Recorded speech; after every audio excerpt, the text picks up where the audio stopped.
Let's have a listen to what Archbishop of Canterbury, Justin Welby, said in the House of Lords. We need a bill to stop the boats. We need a bill to destroy the evil tribe of traffickers. The tragedy is that without much change, this is not that bill. It is morally unacceptable and politically impractical to let the poorest countries deal with the crisis alone. My lords, this bill is an attempt at a short-term fix. It risks great damage to the UK's interests and reputation at home and abroad, let alone the interests of those in need of protection or the nations who together face this challenge.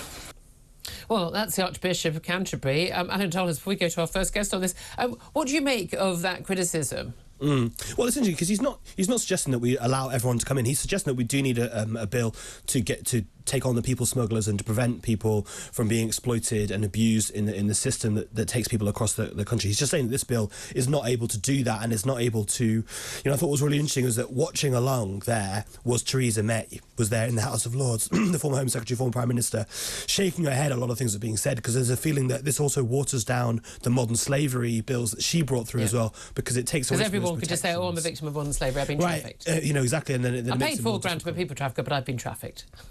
Well, look, I think there's clearly, like, if someone like Theresa May still thinks that this is too draconian, given that her time as Home Secretary. Oh, Theresa May talked a good game. She just didn't actually do any of the things. Well, I'd love to hear from you. By the way, I'd like to apologise. We've both got the gremlin cough, the spring cough today.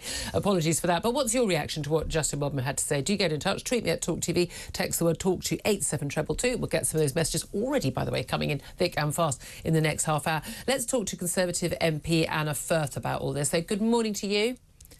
Good morning, Julia. Thank you very much indeed for joining us. Well, you're one of the elected members of Parliament. Whether people agree or disagree with your views, you are democratically elected. I don't remember ever having a chance to vote for the Archbishop of Canterbury, but he's having his say in public, but also he's going to be able to have his say in the House of Lords in actual votes as well. Does he have a right to speak out on this and condemn the government policy as morally unacceptable? He has a right to speak out as a member of the House of Lords at the moment, but was he right to say what he said? Well, I certainly don't think so. And I actually went to the House of Lords yesterday and stood at the bar and listened to a few of the speeches being made. I didn't hear the Archbishop's speech, but as you know, Julia, I take a completely opposite view to the Archbishop. I think that we have a moral duty to stop these crossings. I think that the vast majority of the British people want to see us stop these crossings and stop this awful spectacle of children drowning in the Channel. So I think it's morally reprehensible not to take action. And what was disappointing about the Archbishop Welby's speech is that it was quite a ramble, actually. He talked about that we're not stopping global conflict, we're not stopping climate migration, and yet there was not a single practical measure in the And speech. that's the key thing, isn't it? I'm in front of one of the papers today. What's so moral about not stopping people smuggling is one of the questions, and we know Conservative MPs were making that point yesterday as well. But the point is, whenever you hear a criticism, whether it's from Rishi Sunak, the lefty lawyers like Keir Starmer and anyone else, OK, so you don't want this, you don't want the Rwanda deportation plan, you don't want to make it, that it's illegal for anyone to come in this way, and if you come in this way, therefore you will be deported. OK, if you don't want to do that, what's your solution to the issue? Because we cannot have 40, 50, 60, even 100,000 people a year coming in this route, by the way, on top of the 500,000 legal migrants that are coming in net every year at the moment, and just say, yeah, it's fine. You can just hang out here and we'll put you up in a 4-star hotel. I mean, when the Archbishop says this is just a short-term fix, I can imagine millions of people in Britain saying, well, we'll take that. We'd love a fix, short, medium or long term, but we'll take a short-term fix if that's an option. What the Archbishop seems to have totally missed is that the clue is in the title of this bill. This bill is to tackle illegal migration. There may well come a point when we need to talk about legal migration, which is running far higher than ever intended. But this bill is to solve a specific problem, and that seems to have completely passed the Archbishop by. I mean, I think Lord Dobbs put it extremely well when he said, the fact of the matter is no amount of hand-wringing and bell-ringing is going to stop these people drowning in the Channel. We have got take action, and that is exactly what this bill proposes to do. There's another very odd thing about his speech. He started off saying that, you know, the smugglers, the people traffickers are evil. We've got to do something about them. And then he criticises the bill further down for saying that, you know, we're not engaging enough in dealing with the traffickers in a direct and offensive manner. When, of course, actually, we have done a huge amount, £54 million we've given to the French, 800 more border police in the Channel, patrols to try and help working with the French stop these people leaving the beaches. So, you know, we're doing a huge amount, but nothing that we seem to be doing is enough for the Archbishop. Yeah, and that's a difficult thing, isn't it? And although, you know, one of the criticisms always is, as I said, people are not offering a solution. He isn't really offering a solution, and everyone who criticises this policy, and look, let's be honest, there's a lot to criticise in this policy. A lot of us, even who's saying, well, do whatever you have to do, don't believe this is ever actually going to work, or perhaps even offer a deterrent. But at least let's try something. But there is this thing that the people who criticise this, a lot of them actually don't really believe in borders at all. There is this whole view on the left, and there's no doubt at all, we know where Reverend Justin Welby's political sympathies lie, of the sort of, you know, citizen of nowhere, borderless, you know, one world, isn't it wonderful? And this idea that we have a duty of care because we're this awful old colonial empire nation to every single downtrodden man or woman or child in the world. Well, you know, there are probably 7-odd billion of those people, and I'd love to know how many Justin Welby's going to put up at Lambeth Palace. Well, exactly, and that's the other massive contradiction in the speech, that he actually acknowledges that we can't take everybody, and yet ends up the speech that effectively we should. Yeah. So, you know, it's contradictory in its own terms, and of course he doesn't acknowledge anywhere in the speech that last year, for example, we issued more humanitarian visas in the UK than in any year since the Second World War. You know, since 2015, 430,000 people have come here under you know, designated schemes. And one of the reasons I would say that the Homes for Ukraine scheme has been such a success is it starts with the first thing that somebody needs when they come here, a home. And that's the problem with unlimited immigration. We won't have the homes and the housing for people. That's not a sensible or responsible thing to be doing, to be encouraging people to come here without firstly having the infrastructure to look after. Well, there's new stats today showing that more than 50% of youngsters aged 20 to 24 are now living at home in this country with their parents because they can't afford to move out. We haven't got the homes for our homegrown young people, let alone those of Sudan and everywhere else. Let me ask you also about this front page of the Telegraph today, the government ditching plans for thousands of EU laws to be repealed at the end of this year, this post-Brexit bonfire of EU red tape. It was promised, you know, by Boris Johnson, but it was also promised by Rishi Sunak in his leadership contest. Now, he didn't win the leadership, but many would still think he should stand on that record.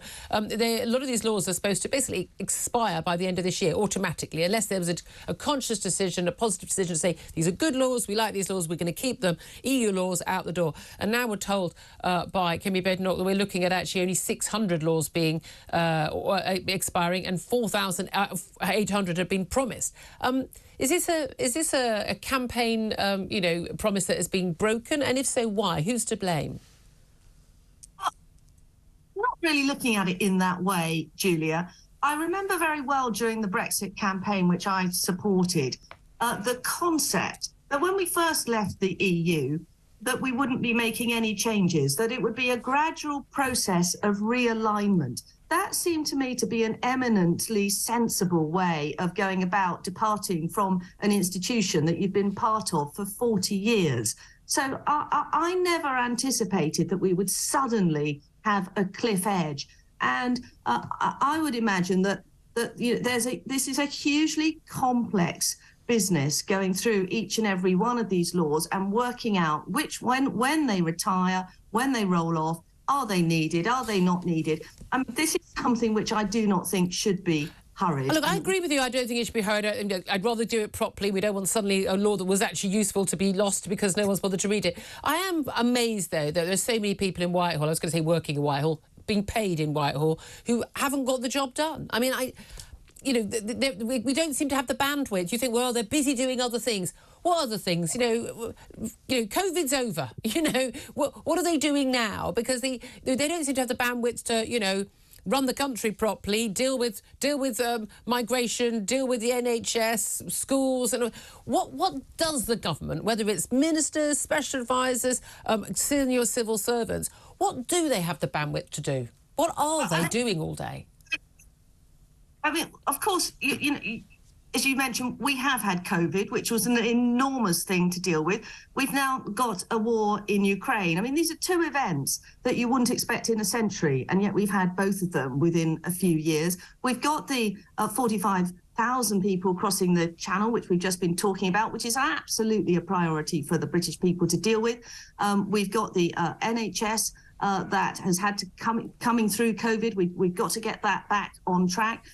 Inflation, the government's top priority to halve inflation. There are a huge amount of things that the government is dealing with, and I would say is dealing with properly. So I would say take this slowly and carefully and get it right. The last thing we want to do is to get rid of a law and then have to use civil service time to bring back a law.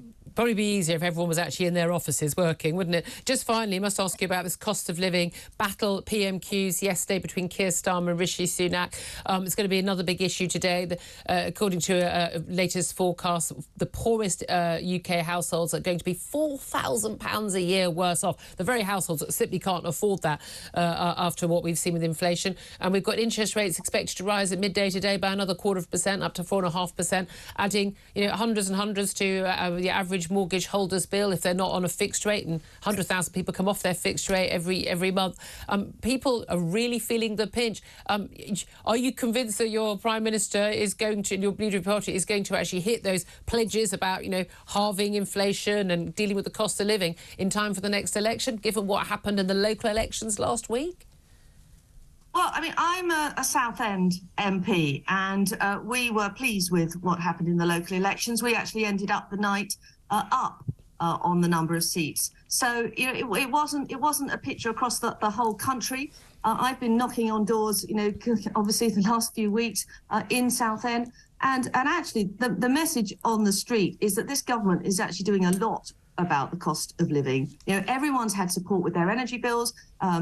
We put £37 billion package of support for the poorest in the country. These are huge sums of money that the government is spending, and these sums of money have got to come from somewhere. My hard working small businessmen, people working in the NHS, teachers, everyone's got to pay their taxes. There's only so much that a government can do, but a £37 billion package to help the most most vulnerable, seems to me that's a government doing its job properly. Yeah, well, we shall wait and see, won't we? We'll get the voters will have their say next year. Anna Firth, always good to talk to you there, Conservative MP.